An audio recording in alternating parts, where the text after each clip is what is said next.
There we go. All right. So motivation, where to begin?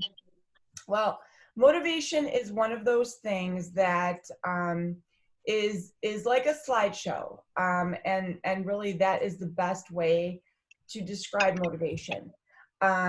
If you have ever experienced anything in life, certainly weight loss, that's how you have to view it. And if you if you've not lost weight before, and if this is the first time that you've ever lost weight, you almost have to look at this as um, the slideshow of your progress pictures sliding by. Um, and hopefully that the slideshow of your progress pictures ends with the progress pictures of where you're at. And realistically, 95% of people, as you have heard me say time and time again in my podcasts and all transparently, that transparency, that you have a 95% chance of regaining your weight when you lose it. And that is for a lot of reasons, but one of them is um, lack of motivation.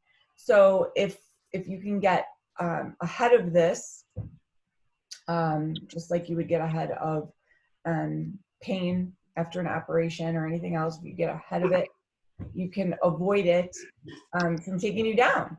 So I've said all along in my program with snacking, for example, have your snack. If you skip your snack, you're going to get hungry, and then you're going to eat everything in sight. So get ahead of the snack, get ahead of the hunger, have the snack, avoid picking out.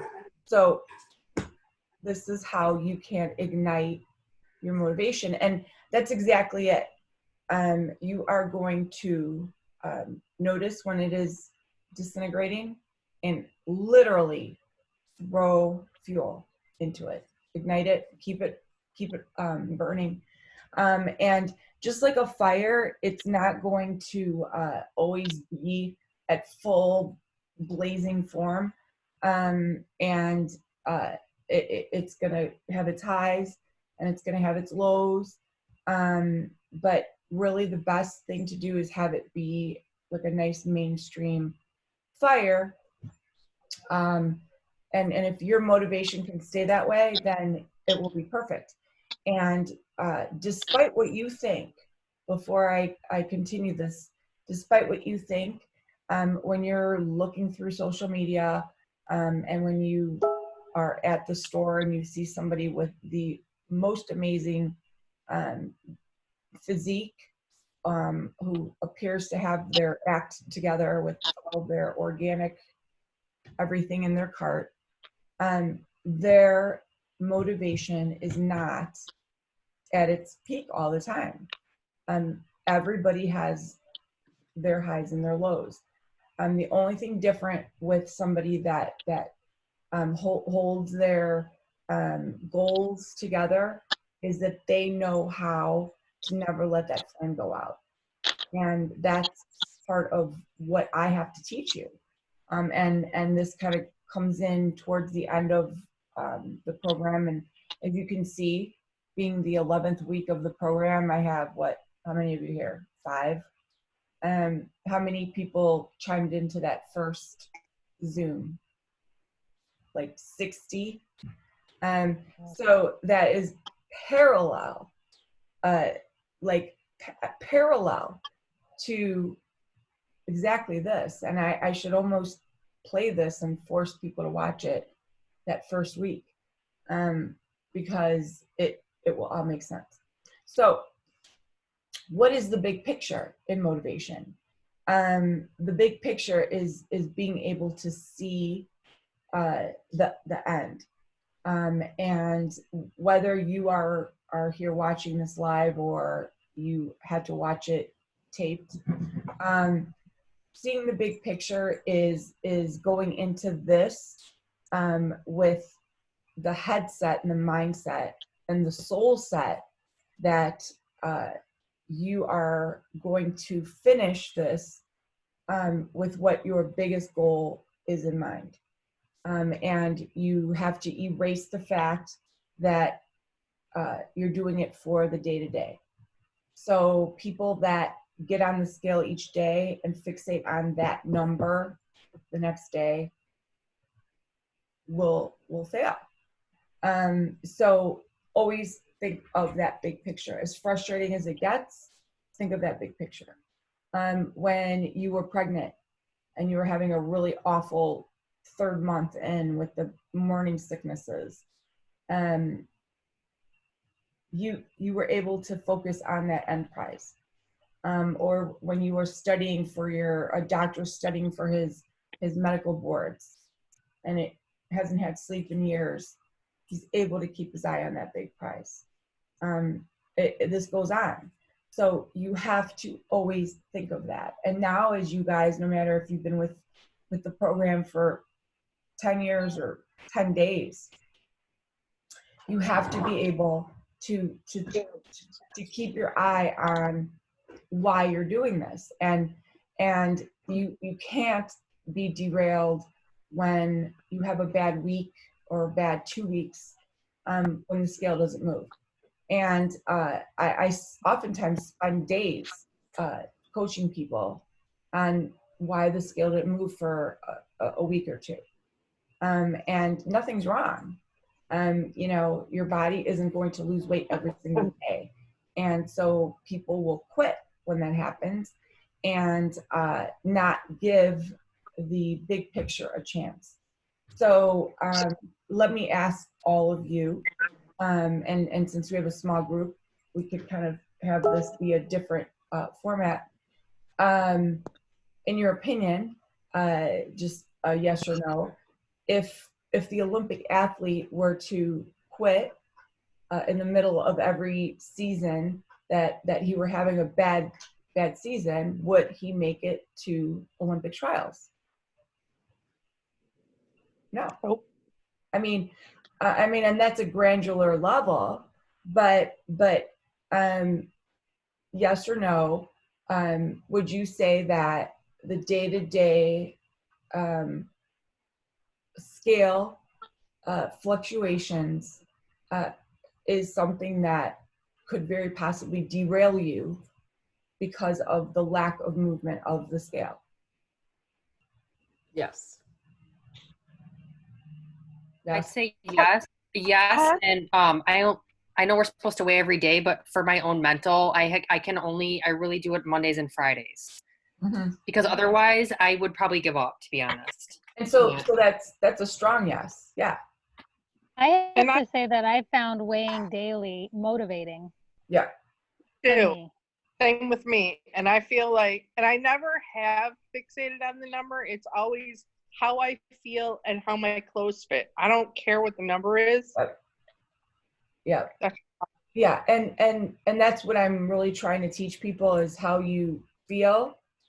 Then how you really look to yourself, because sometimes, you really can tell if you're bloated or, I have to take that into consideration. And then it should be what the scale says, but the scale can be very derailing. And I have strong reasons for why I want, and I do like people to weigh every day. And one of them is to teach people that there is a fluctuation, and to learn to cope with it. And then two, is let's just say you are very sensitive to it, and you only weigh on Wednesday, and you weighed 200 pounds last Wednesday, and you've worked your just nuts for a week, and you get on the scale 7 days later, and it happens to be a day where you're just retaining, one of those weird days where you're up 2 pounds, and you got on at that moment. I mean, how defeating would that be too, right? Where if that person understood that this happens, it's a little bit easier to, that would be derailing too. So it really is something that is what should work for you, the bottom line. But nonetheless, learning and going into this knowing, and now that it's going to get harder, you know, your bodies are not going to lose as fast, you have to remember and think of the big prize. And if you go nowhere, like I'm looking at all of you here, if you froze from here until a month from now and didn't lose an ounce, that would be much better than the alternative, because I see the alternative way too much, like 10 exclamation points after. Like I want to, and it's people that are in my program that are loyal members who literally just start tuning me out because they've gotten to these next stages that I'm going to talk about, and they're not even going to see this because they're not. Hi guys. I hope you watch this. Because I will say to them, you know, watch this link. This will help you. But you know, you're so phased out at some point, and I do get them back. But that, you know, to some extent is normal. So anyways, so back to this. Master the routine. So again, I'd rather have you stay idle for a month, let your body catch itself up, and continue to lose. Don't go back up. Master your routine.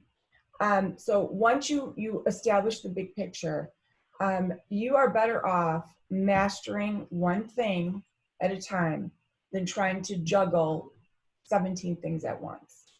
And so moving forward, don't try to take on more than you can. Usually people will start to get a little cocky with the whole, I don't need to measure. I know what a cup is. I know what 4 ounces is. Well, you know what, boys and girls? Have you ever played the telephone game? The telephone game is where on August 1st, this is what 1 ounce of cheese looks like. And then on, you know, September 1st, this is what 1 ounce cheese looks like. Because your brain, slowly but surely, after you haven't weighed it or measured it, your ounce of cheese each day gets a millimeter bigger. And I'm not lying. I've had this happen. So you are not, you aren't, and I don't think you ever are, we ever are able to be that free where we can just assume that we're masters at anything. So master a routine, but don't ever assume you are the professional at everything. And then always keep things fresh. You know what I heard like 6 or 7 times today? That the following things. I keep doing month 1. I keep eating the same things for month 1. And that tells me that we tend to always go to like the beginning things. And it made me think about my 4 kids. We always do the same thing that we did with the first one. You know, the first one got, you know, apples first. So the second one got apples first, and the third one got apples first, and the fourth one didn't even get apples, you know? So try to switch it up. You know, you're getting a lot of meal plans, but don't look at them like you have to try 25 new things. Look at them as ornaments, like I said in my newsletter, and go through them and go, oh, I'll just try this one this month, just one, because that might be your new favorite. Because if you don't keep things fresh, you're going to fall into that rut, and then things are going to get old and you're going to lose your motivation. And then finally, develop an SOS plan. And that's important.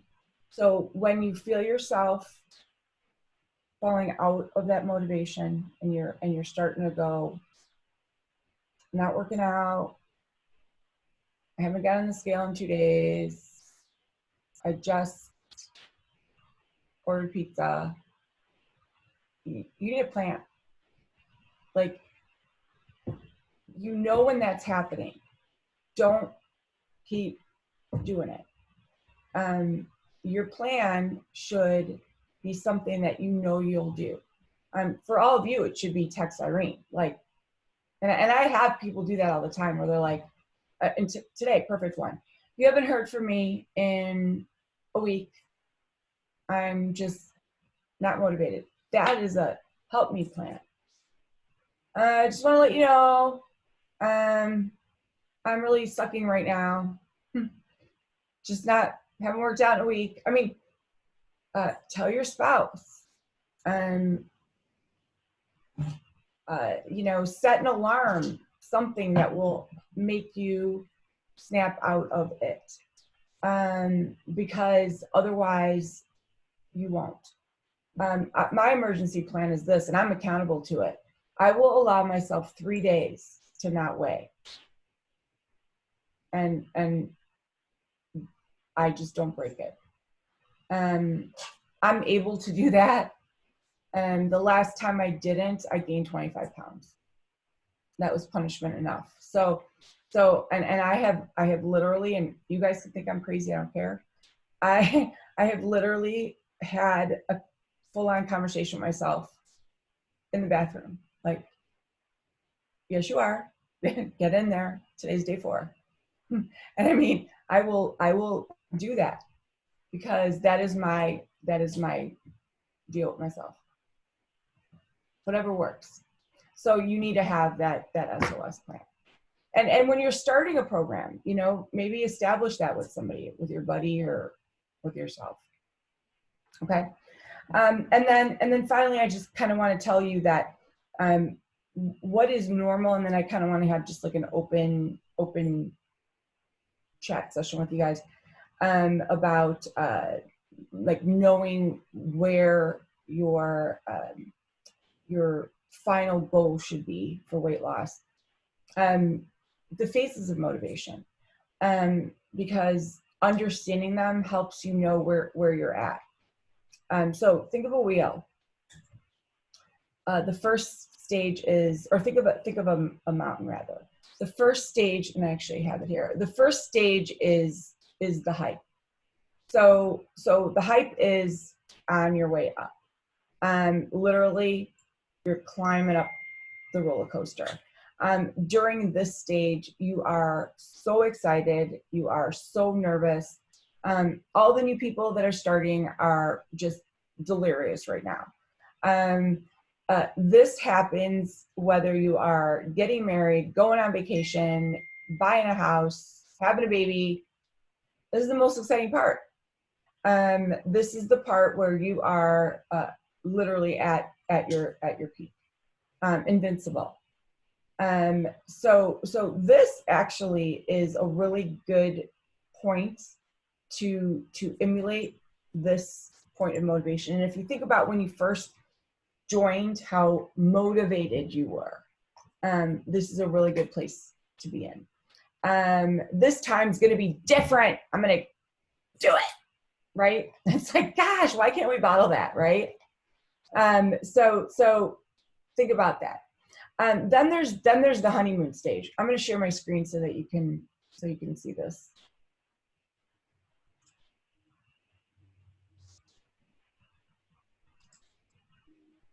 You see that? Right here. All right, so then there's the honeymoon stage here. And so when you're at the honeymoon stage, you are thinking that things just can't get any better. Like, you are like, oh my God, I finally have found this. This is the best thing in the world. Like, this food is so good. I could eat this every single day. I'm totally doing this for the rest of my life. And this usually lasts about 3 weeks. And it's literally like a honeymoon, you know. Have you ever made and hopefully you'll say okay, but a new healthy meal, and it could be like, you know, tomatoes and tuna fish and like just something you would never imagine eating, and eating it and going, oh, I am like in heaven, you know, honeymoon stage, right? It's unbelievable. So shortly after the honeymoon stage, you start to plummet, and that's about here. And that inevitably will always happen at about a month. And really this happens if even after you buy a new piece of furniture, it's about a month in, where you are starting to go, I don't know what I was so excited about, you know, like this is okay, you know, and you're starting to fight yourself like, you know, I still like this, but you know, it's good. So this is where the little devil's starting to pop out at you, and this is a really crucial stage, and you've probably all experienced this right now, because you're struggling to stay on, and you are staying on, but you're definitely not here anymore, right? And then there's the lapse. And the lapse is so slippery. I mean, like picture you just like sliding, like just with roller skates on right here. You just can't even stand up. And during this stage is where you feel like you failed, feel stuck. You feel like you just, here you are again, did it again. You know, you're just, and you gotta tell everybody, like, here I go again, you know, just the usual, like back again. You know, even with something that you love, like, you know, new outfit or new shoes, they were kind of like, all right, they're not so exciting anymore, you know, here's just one of the other pairs, you know. I mean, it's just normally what happens. But with weight loss, it's a little bit more demoralizing and depressing, because you've at this point lost weight and you're wearing it on your sleeves. Everybody sees it, you know. And so then of course, now we have our surges, and this is where you're going to spend the rest of your life right here. And your lapse, when I say lapse, and that little part of I feel failed, even though you may not have actually said the words I failed, your lapse could have been a quick little back up, a 3-second brain blurb of, I'm getting a little tired of this. Can I do this? Like, can I do this? Yes, I can. Can I do this? Yes, I can. You know, that could be a lapse. I mean, I'm not talking lapse, you ate an entire sleeve of cookies lapse. A mental lapse of the struggle of, you know, that quiet struggle in your brain of, you know, and so keep in mind, these don't have to be physical, meaning you stopped working out and you ate bad. These could all completely be mental, which sometimes could be just as worse, terrible, or worse. So anyways, my point is, the areas that are red here are really important. And what you have to do is to stay on a high level of motivation is, during those red levels, during those surges, you have to go out of your way to praise yourself and commend yourself for being there. And when you are slipping, you have to go out of your way to not be so hard on yourself, for slipping, and know that it's part of the process, and it just has to happen. It's inevitably part of the process. And so when you know it's part of the process and you're down there looking up, understanding that you're going to get out of that ditch, you're going to get out of that ditch a lot quicker. So your mission should be to spend a lot less time down in the ditches and a lot more time up in the highs. And that is exactly, I think, what I have gotten myself to do. If I could draw a picture of my highs and lows, mine would look much like, well, I probably could draw one. It would look much like a really high and then a really deep, long, low ditch. High, low. And now I have to say I'm up here a lot longer. And my lows are really quick lows. Because of the self-forgiving and the praising. So to put that into perspective, when Susie has an amazing 6 months and 4 days of something throws her into a loop where she didn't meal prep and went a day without eating and 3 days of eating garbage, and then it took her 2 weeks to get back on track. If she spent the entire time she was down praising herself for the amazing job she did during the 6 months that she was strong and changed her health and wellness, and thought about the strategies that she was going to use to get back up, she'd get up in no time, and she'd be up in no time. But often what people like Susie do is when they're down, they are making their list of everything that they have done wrong, and then they stay down. They don't ever get up. So do you see the perspective here?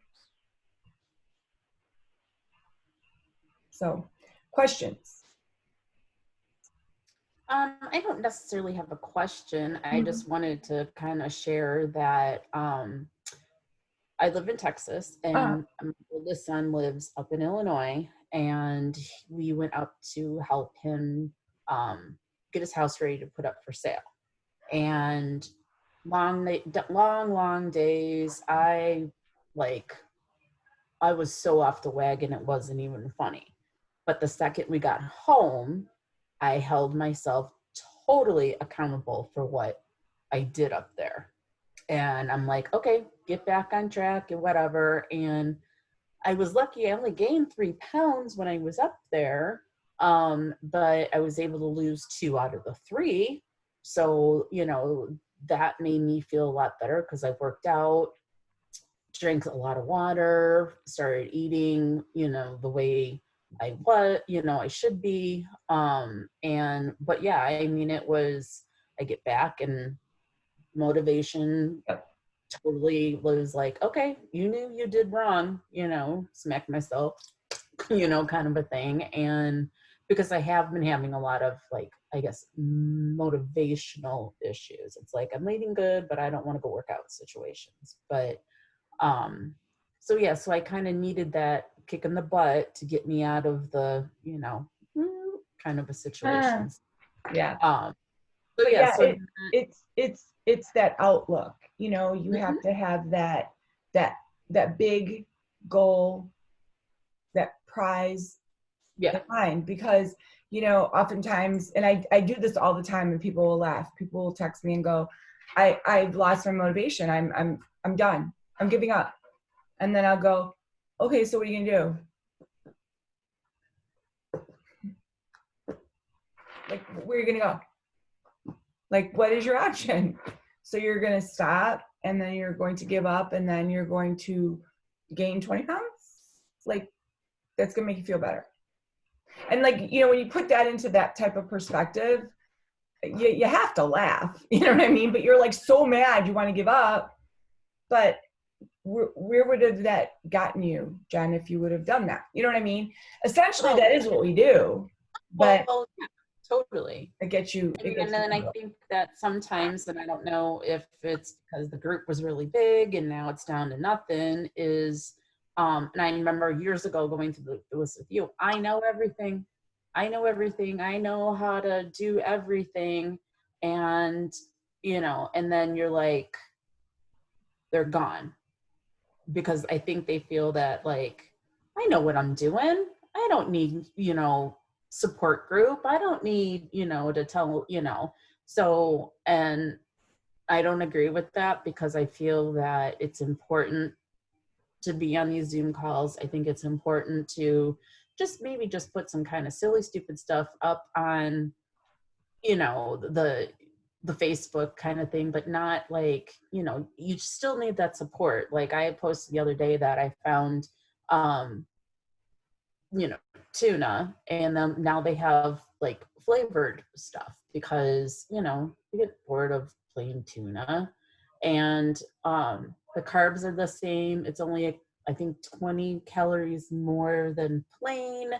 And it's just, you don't have to mix it with anything. It's just, you slap it on, you know, I usually have a piece of toast or rice cake, or make it into a wrap. And it, like, so good, because you do get into that rut, and you do Yeah, have to experiment and figure it out, but not be like, I know what I'm doing, I don't need to be here anymore. Yeah, you but know? I mean, and it is hard, because you do, you know, it's hard because you do start to, like anything, you kind of fall into your sort of routine, and it's something that you then start to just do second nature. But then the next thing you know, you're taking it for granted, kind of thing. I mean, I do it too, because I laugh. I could tell how many people read the newsletters, and you know, at the beginning, out of 380, it's 380, and by the end, it's like 70. But then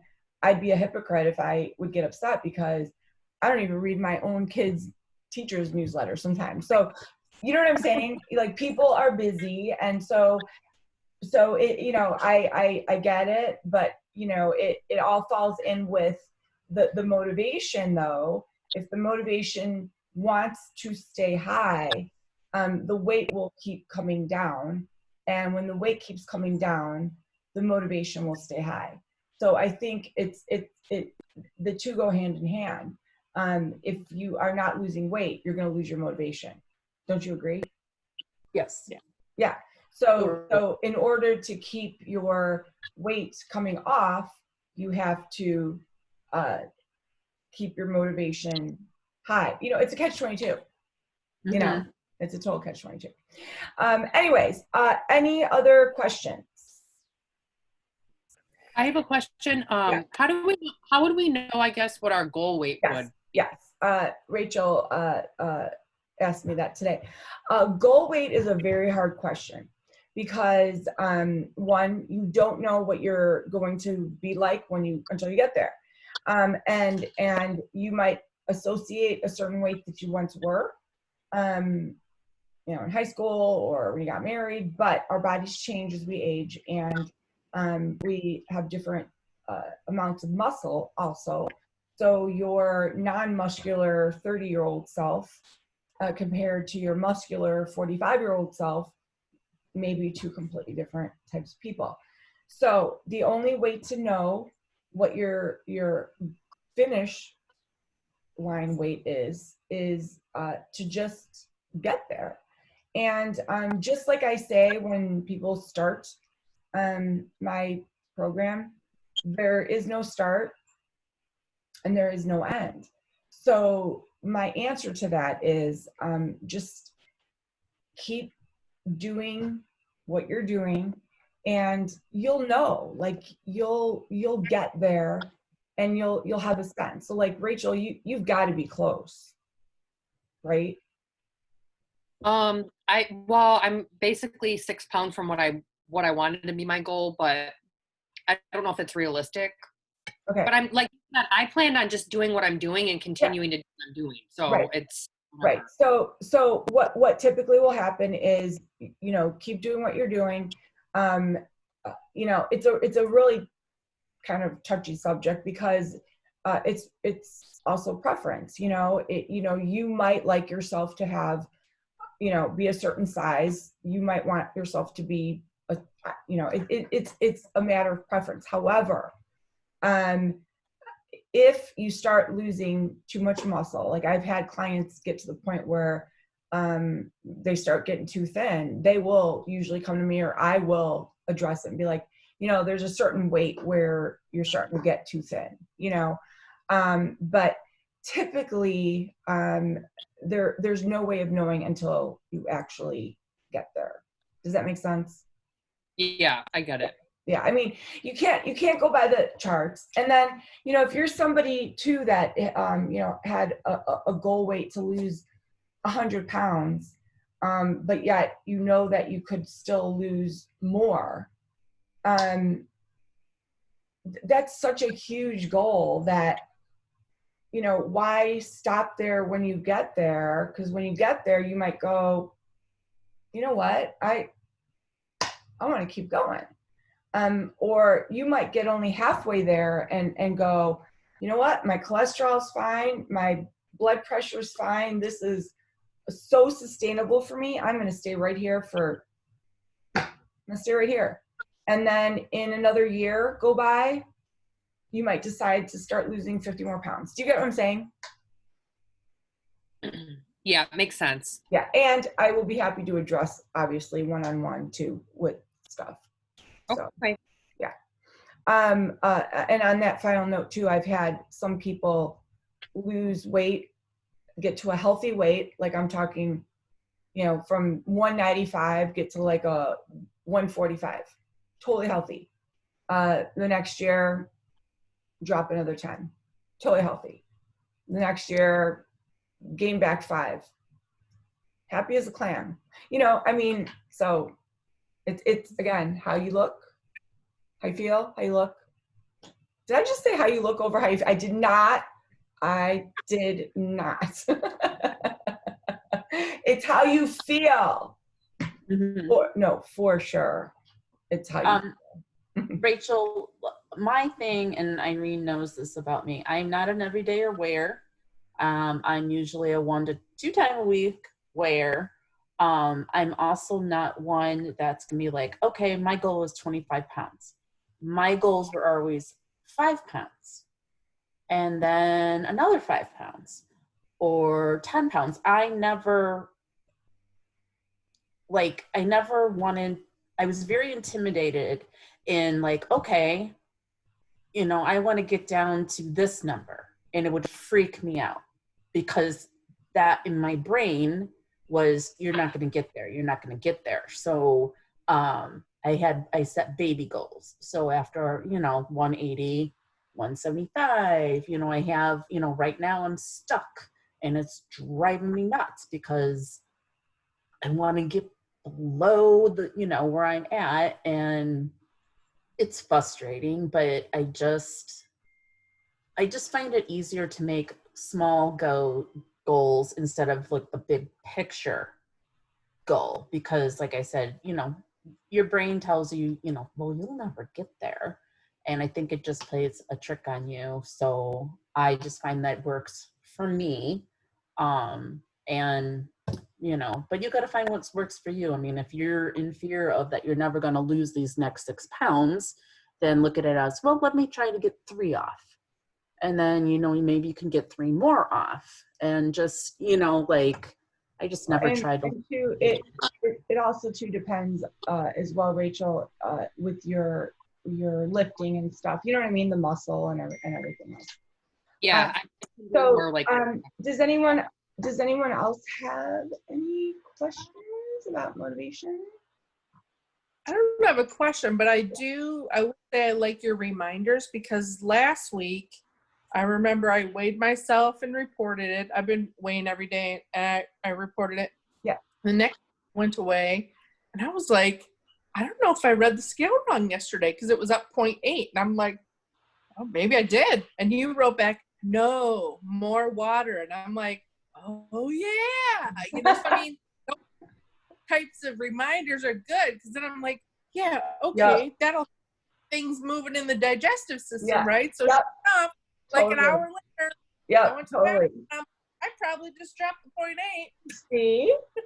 There you go. Sometimes I'll look at your text when you guys are, someone's up a couple pounds, and I'll be like, I'll just get thirsty, just like predicting what you guys probably ate the night before. You know what is really weird? And then we'll end this. You know, my memory. I kid you not. I lose my keys. I can't find anything, like, ever. But this has happened a couple times this week. People will text me their weights, and believe me, you guys can say what you want. I know who everybody is. I really do. I have a spreadsheet, and I really do know. I match up names and people and the whole bit. And I know what people weigh. Like, I remember that. So she texted me her weight, and it was like 187. And I wrote back, this is the new low for you. And she probably didn't realize that, but I go, I totally knew that without looking. And I've done that a couple times this week. I'm like, that is like photographic memory. Then, no joke, 2 minutes later, I made my lunch, and I could not find it. Like, I put it down somewhere. I could not find it. I'm exhausting all my brain cells on all of your weights. Anyways, all right, you guys. Well, thank you for joining. Thank you. I look forward to more fun stuff. So cool. Definitely. All right. All right. Thanks, Irene. I'm off. Bye. Thanks, Irene. All right. Thanks, guys. Bye. Bye. Bye. Bye.